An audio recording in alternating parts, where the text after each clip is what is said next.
Calvin Reeves was 37 years old, and the last time Desmond Price laughed at him in public, Calvin was standing in the parking lot of his own building. He did not say that part out loud.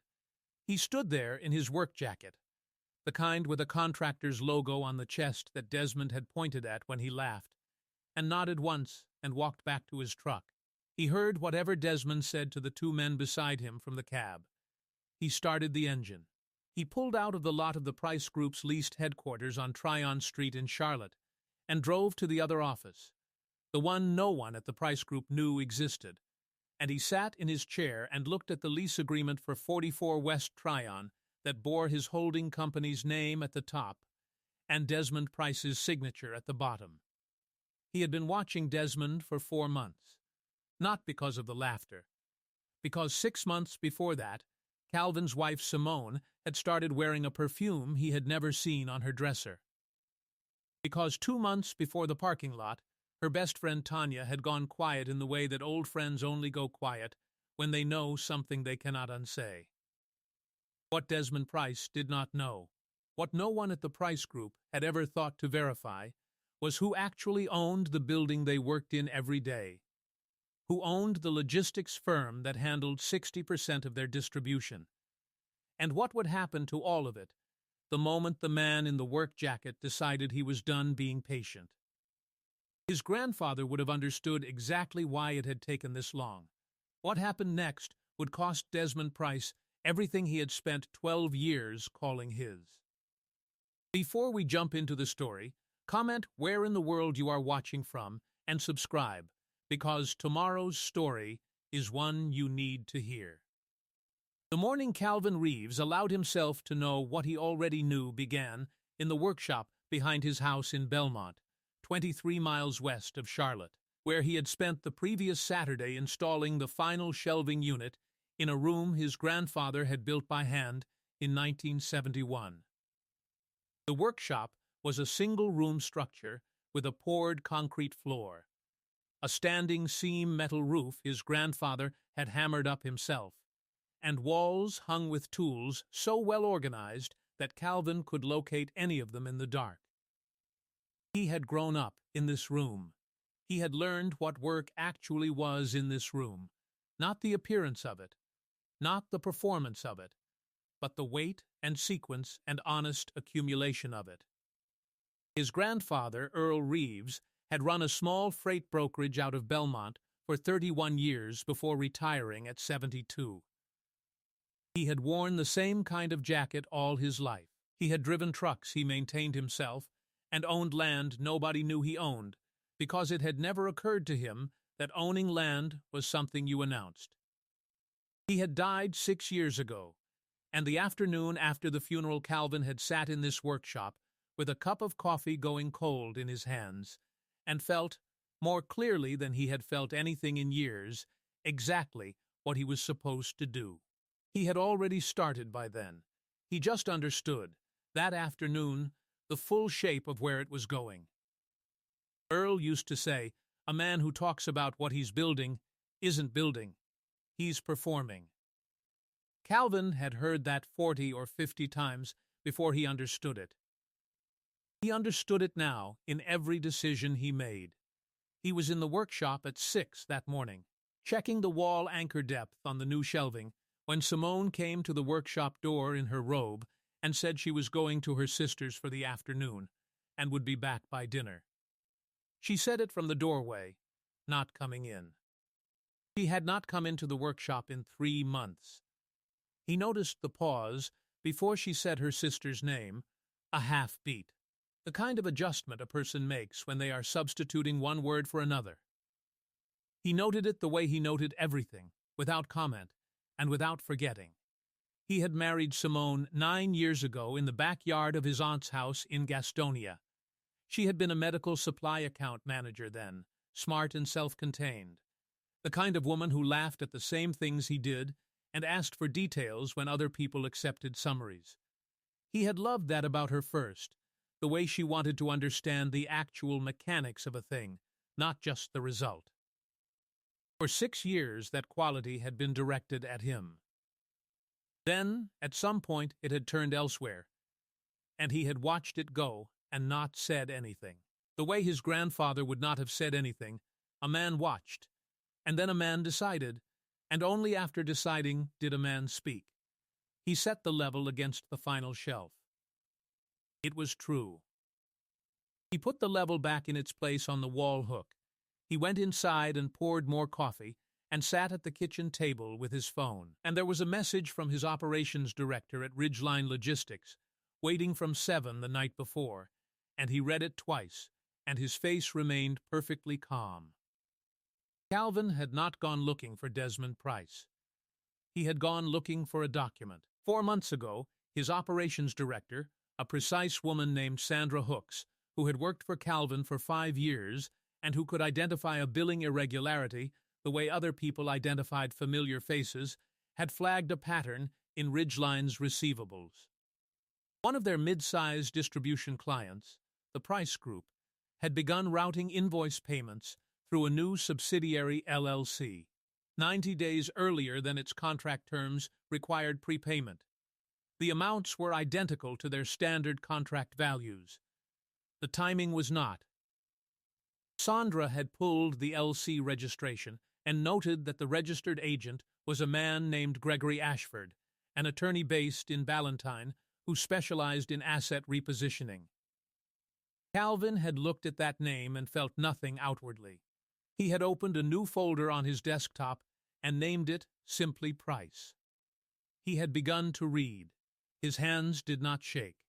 He was a logistics man, which meant he understood systems the way some people understood stories, as sequences with a beginning, a middle, and a consequence that followed logically from each prior event. When a system misbehaved, you did not react to the symptom. You traced it back to the origin point, and you documented every step of what you found, because the documentation was the thing. The documentation was what you could stand behind when everything else was contested. He documented. He went back 14 months in Ridgeline's receivables. He cross-referenced the Price Group payment timestamps against their standard contract calendar. He built a spreadsheet.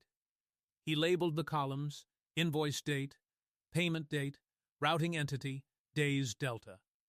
14 of the last 22 invoices had been routed through the new LLC rather than the Price Group's primary operating account. The pattern had begun in the same month that Simone had stopped leaving her phone on the kitchen counter. He noted that. He kept going. Desmond Price had founded the Price Group 11 years ago as a mid-tier logistics consultancy. He had grown it competently. Calvin would give him that. The way you gave a capable subcontractor credit for solid work even when his methods were careless. What Desmond had not built was the infrastructure beneath him. He had leased his office on Tryon Street through a property management company that was a subsidiary of a holding company that Calvin had acquired 4 years ago as part of a larger commercial portfolio. He had contracted 62% of his distribution to Ridgeline Logistics, which Calvin had built from his grandfather's old brokerage, restructured and scaled, keeping his own name off the public-facing materials.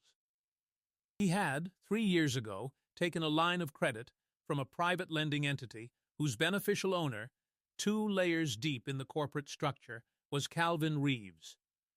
Desmond Price had been operating inside Calvin's infrastructure for years without knowing it. This was not Calvin's design. It was simply how acquisition worked when you were methodical and patient and did not need anyone to know your name.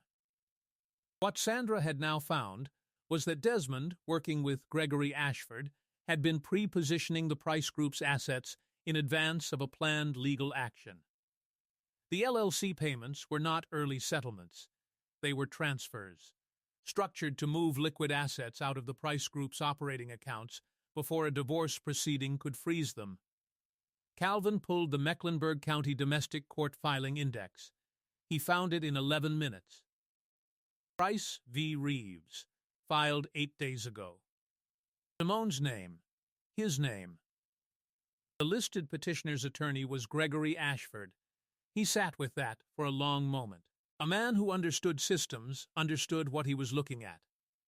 Desmond had not simply taken his wife. He had helped her build a legal framework to extract from Calvin what they could, before Calvin knew there was anything to extract from. They had been building against a foundation without checking whose name was on the deed. He moved with the deliberate calm that had defined every significant thing he had ever done. He opened a second folder on his desktop. He labeled it Ashford. He reached for his phone and called the one person he knew would understand exactly what was required. She picked up on the second ring. Loretta Chance had practiced commercial litigation in Charlotte for 27 years. She was 60 years old, kept her office at 63 degrees regardless of season, and had the particular quality of a person who had heard every variation of human foolishness and maintained her regard for human beings in spite of it. He had done legal work for Calvin's grandfather's brokerage before Calvin was old enough to know what an attorney was. And when Calvin had begun to scale Ridgeline, she had been the first call he made. She listened to everything without interrupting. She read the documents he forwarded while he sat across from her. He finished, placed the last page flat on the desk, and said, "Gregory Ashford has done this twice before. Both times the opposing party didn't know what they were opposing until the assets were already repositioned." She looked at Calvin steadily. "He didn't know who you were when he filed." Calvin said, "Nobody at the Price Group does." Loretta said, "Then they built a case against a wall without checking what was on the other side of it." She pulled a fresh legal pad across the desk. "All right, let's talk about the other side." Real power operated in quiet rooms. Calvin had always known that. The 9 days that followed were some of the quietest he had ever spent. What Loretta's team developed was not complicated in its structure. What made it effective was the accumulation, the way a well-engineered load path worked, each element bearing precisely what it was designed to bear until the full weight was transferred where it needed to go. The Tryon Street lease, Calvin's holding company, was the landlord. A standard lease review, triggered by the attempted asset repositioning, revealed that the Price Group's tenancy terms contained a clause, standard in all of Calvin's commercial leases, drafted by Loretta's office years ago, that voided the lease in the event of fraudulent misrepresentation by the tenant entity. Gregory Ashford's LLC restructuring, designed to obscure assets, qualified the Ridgeline contracts as the contracted logistics provider. Ridgeline held audit rights over the Price Group's distribution invoices. Sandra's team had been quietly exercising those rights for 3 weeks. What they found was $318,000 in invoice inflation, charges submitted by Price Group subsidiaries to their own parent company, run through Ridgeline's billing as pass-throughs, and used to inflate the apparent operating costs of the business on paper, making it appear less profitable to any court reviewing its value. The line of credit, Calvin's private lending entity, had a covenant provision, again standard language, drafted years before Desmond Price had ever taken the loan, that accelerated repayment in full upon any material misrepresentation of the borrower's financial condition. The invoice inflation was a material misrepresentation. The full balance of $2.1 million became immediately callable. 3 days into Loretta's work, Calvin drove out to Belmont to see his uncle Raymond, who had managed the books for Earl Reeves' brokerage for the last 12 years of Earl's life. Raymond was 68 and lived in the house behind the property where Calvin had grown up, and he made coffee too strong and kept it on the burner too long, and did not apologize for either of these things. Calvin sat across from him at the kitchen table and told him what he had found. Raymond listened the way Earl had always listened, with his hands flat and his eyes steady, and when Calvin finished, Raymond said, "Your grandfather would have been ahead of this by the 2nd month." He refilled Calvin's cup. "But your grandfather also would have said it doesn't matter when you start. Only matters that you finish correct." He looked at Calvin. "You finishing correct?" Calvin said, "Working on it." Raymond said, "Then you're fine." He set down the pot. "One more thing you should know, since you're asking. Your friend Tanya told me something 6 weeks ago when she came through to see your aunt. She said Simone had been planning this since last winter. Not since Desmond. Before Desmond." He looked at Calvin carefully. "I didn't say anything because I wasn't certain. I'm telling you now because you need the complete picture." Calvin sat with that. The timing added 4 more months to what he had already mapped. That meant the plan had preceded the relationship, not the other way around. He noted it, folded it into the documentation, and drove back to Charlotte. Loretta set down her pen at the end of the 9th day and said, "He built his whole company on ground you own. He just didn't know it." She looked at Calvin across the table. "Your grandfather would have thought this was very tidy." Calvin almost smiled. He said, "He would have said I should have known sooner." Loretta said, "He also would have said you handled it correctly." He gathered the files. "Monday morning?" Calvin said, "Monday morning." He drove home that Friday evening, made dinner, ate it at the kitchen table with the news on low, and went to bed at his regular time. Simone was not there. She had not been there on 3 of the previous 7 nights. He had noted the nights and said nothing, and slept well, the way his grandfather had always slept well. A man with no unfinished thinking rested without difficulty. The Monday morning meeting was held in Loretta's conference room on the 14th floor of a building on College Street. Calvin had arrived at 8. Loretta's associate and 2 paralegals were already seated. Sandra Hooks sat to Calvin's right, with 3 portfolio binders and a portable hard drive containing the full invoice audit. Loretta's co-counsel, a man named Warren Parrish, who handled commercial fraud, sat at the end of the table with the air of someone who had already decided how this concluded. Desmond Price arrived at 9 with Gregory Ashford and 1 associate attorney. Desmond was dressed well. He was always dressed well, Calvin had noticed. The man understood the performance of success, if nothing else. He looked at Calvin once when he came in and did not appear to register who he was. A man in a clean but plain jacket. Someone's representative, perhaps. Simone came in behind them. She looked at Calvin, and her expression moved through recognition into something more complicated. The calculation of what his presence meant in a room like this one. He had not expected him. That was clear. She sat down and did not speak. Loretta opened the meeting. She began with the lease. She presented the holding company documentation, the ownership chain, the direct connection to Calvin Reeves.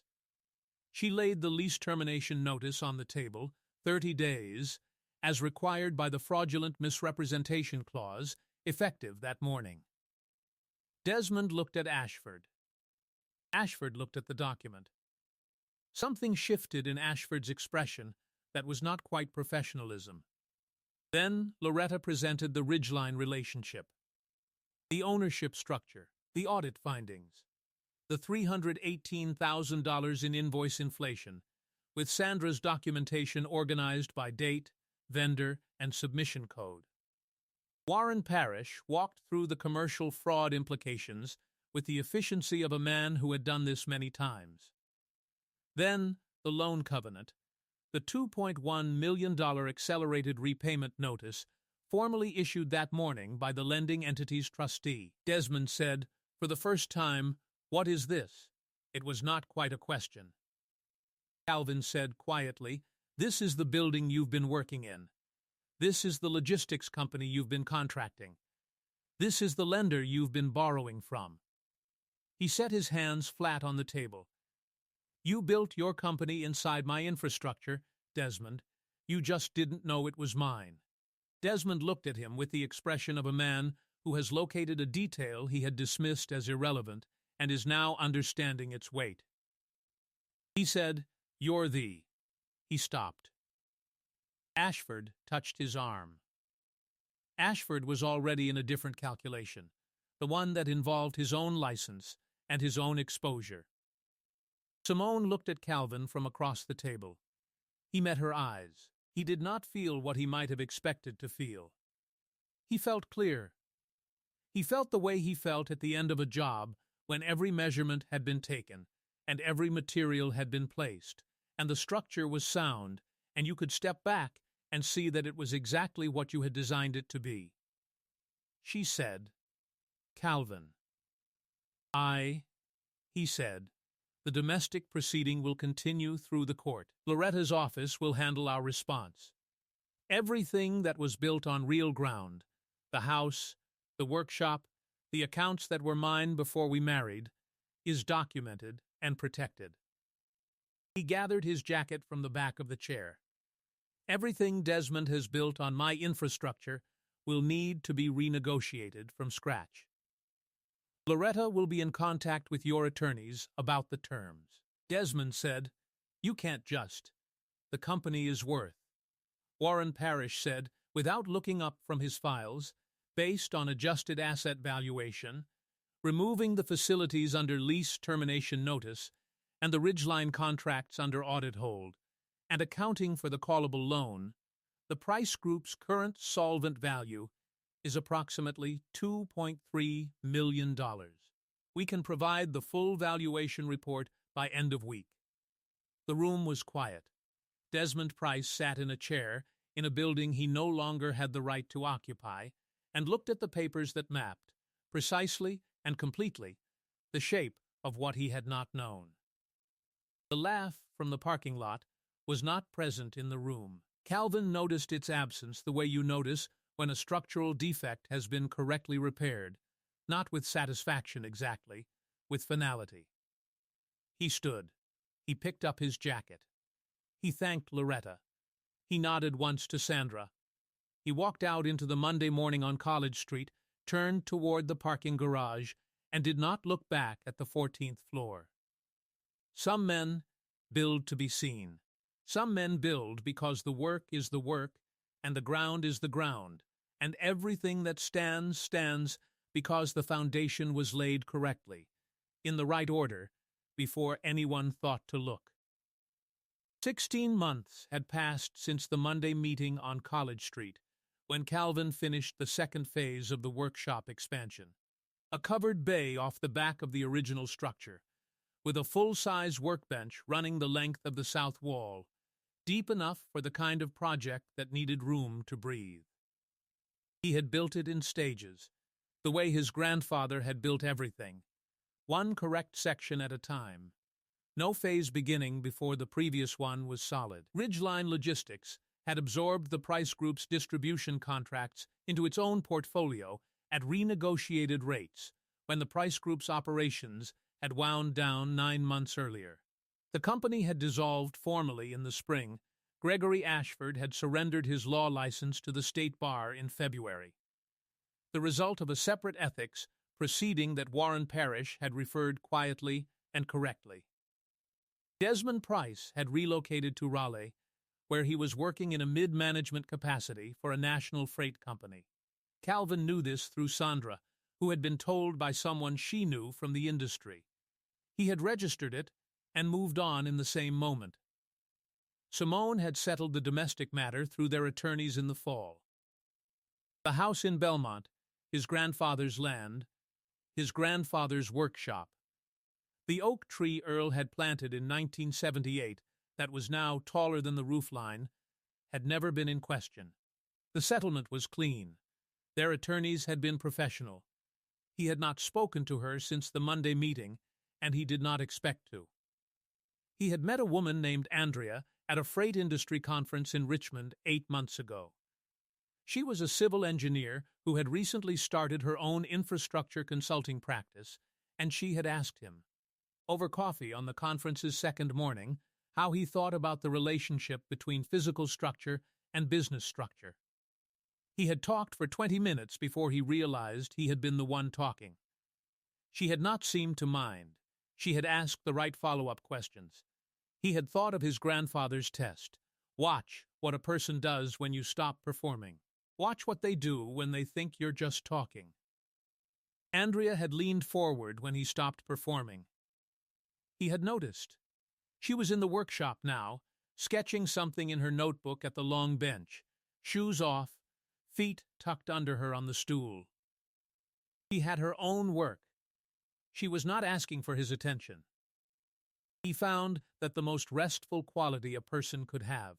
Devon, Desmond's former operations director, now at Ridgeline in the same role, had told Calvin at a staff meeting last week that he'd heard Desmond had tried to launch a new consultancy in Raleigh and had struggled to secure a lease. The landlord check had turned up the Tryon Street matter. Calvin had listened, nodded, and moved the meeting to the next agenda item. He was pressing two boards together at the new workbench when Andrea looked up and said, "Level?" He handed her the level without looking up. She checked her work. She set it back where she had found it. They worked in the same room the way his grandfather and grandmother had worked, without performance, without announcement, with the uncomplicated regard of people who trusted each other's competence and did not need to narrate it. Outside, through the workshop's south-facing window, the light was going the way it goes in October in the Carolina Piedmont, amber and long and low across the yard his grandfather had graded by hand. The oak tree cast a shadow across the drive.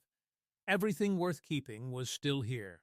Everything that had been borrowed, the false accounting, the legal maneuvering, the noise of a man in a parking lot who thought he understood what he was looking at, had moved on. He was free. He was grounded. He was exactly where he had always been building toward. And the workshop his grandfather had built in 1971, expanded now by two careful phases, stood as it had always stood, true, level, and constructed on ground that no one had ever been able to take. I hope you enjoyed that one. Be sure to like the video and subscribe so you don't miss the next story. I've picked out two more for you that I think you'll really like.